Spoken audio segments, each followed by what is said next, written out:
Hey Vikings, Achilles here. Today we're going to be talking about trap accounts and how to make it look more enticing so more people will want to hit them. Now before we get into this, just like with anything else in Vikings, the advice here applies to certain accounts in certain situations. I'm trying to cover kind of the majority situation, but you will have to adjust this kind of to how your trap is actually set up. So the trap we're looking at here is 3.8 million account is a tier 1 trap. Basically you just take one of the top um, players on your kingdom, have them reinforced with tier 1 troops, and you're aiming for smaller players to hit those tier 1 with higher tier troops and lose, essentially. So that means that this trap is going to be pretty much inactive. I'm not going to be sending out attacks from it or anything like that. It's just going to be sitting there and it's going to look like a shield drop. So some of the things we want to set up for that when you drop the shield, instead of sending regular troops out to attack a town to drop the shield, you send out a scout. That way there's no line moving to or from the town, so that no one looking at the town when the shield goes down sees that that town is active at the time. That way it looks uh, more like a natural shield drop.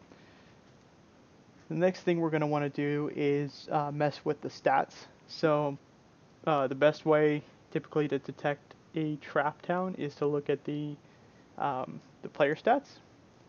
So this is what this account's stats look like. So it's maximum influence. You want it to be pretty close to the total influence, so I need to get it a little bit higher for this type of trap because it's not a big account. I do want to make sure that it looks like there are troops to kill there. A lot of players will look at this, say, okay, 3.8 million, maybe they don't have anything worth hitting. So what I did was I trained a bunch of warriors, and then I dismissed them from the Shrine of Odin. So this account doesn't actually keep any troops on it aside from one or two scouts, but it looks like it has at least 415,000 troops on it, which makes it a decent target for um, small to mid-sized player looking for some easy points. Another useful stat is the time elapsed since last visit. So you want this to be a few hours at least, if possible. It's something that a lot of players will skip over and not pay attention to. It's not going to ruin your trap totally, but you'll catch more players if this is a decent length of time. Since I play PC, typically I'll have this one. I'll leave this account open essentially the whole week, and I'll just refresh it a day or two before the next combat event, and so it looks like it's been offline for 24 hours or more, and that makes the idea that it's a natural shield drop and that there's something in it more feasible. The one thing that I can't really do a whole lot about is that it has a decent number of victories.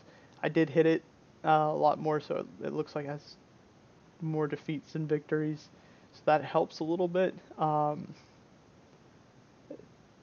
Troops lost should be a little bit higher given the number of defeats, but that's something that most players aren't really going to look at, and there's not really a ton that I can do about that without putting a lot more effort into this. Well, okay, I could go in and make a lot more troops and have them die, but um, I don't think it's going to cause enough of a problem that I'm going to worry about it. If this was a full-on trap, like a tier, not a tier 1 trap, but I was going to be putting tier 5 in here, and it was going to have a tier 1 troop wall, um, like some of my previous traps and kind of what the standard trap is most of the time.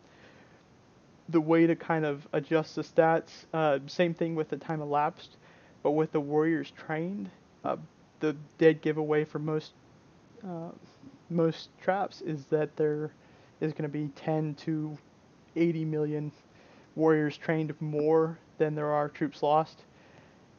And this is pretty expensive, especially if you're doing it all at once, but one of the ways to counter that is to res your troops, of course, on a day when you get the resurrection gold reduction.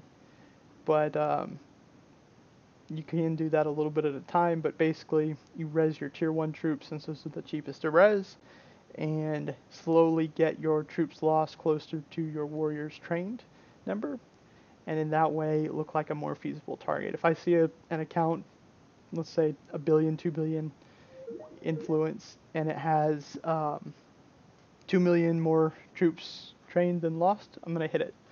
If I see it's got 20 or 30 more trained than lost, I'm not going to touch it, because that's clearly a trap, and it's probably not going to go all that well for me. Maybe with an OS, but yeah. Alright, the next thing to look at would be the hero. So, as you can see on this account, I have a collection of random shit that is useless and terrible. So, if you get to you kind of have to moderate this based on the size of account. If you're a 1 billion influence trap and you have this gear on, well, you're going to get hit really hard and it's going to hurt. But if you're a small trap and you're a trap that isn't actually going to be fighting, then you want something on it so it looks like it's an account that's actually played and isn't just purely there to to be a trap. So I put on some gray, some white, and some green pieces of gear. And actually, the smart thing to do is to have this, but also have other sets of gear, so that once this town gets hit a few times and the other kingdom realizes what you're doing, you can switch your hero set or you can just manually change your gear so that it looks like a different hero. And then you also want to change the name of your town. And if you want to be really like detailed about it, you can change the name of your hero as well. But by doing really the most important thing is to change the name of not your town, but your account name or your player name. I've had the same people hit the same town under 3 different names and lose their ass every single time because they thought it was a different town, even though the influence was the same. And at that point, I wasn't changing the gear or anything, so the gear was the same.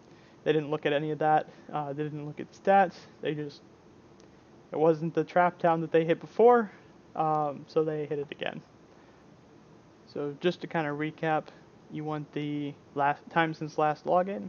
You want to focus on the troops trained versus troops lost, and make sure to change that name if you're swapping different accounts. And if you do have the option to use different accounts at different influence levels, then that helps too. If you found this video interesting or helpful, please hit that like and subscribe button, and I will see you all next time.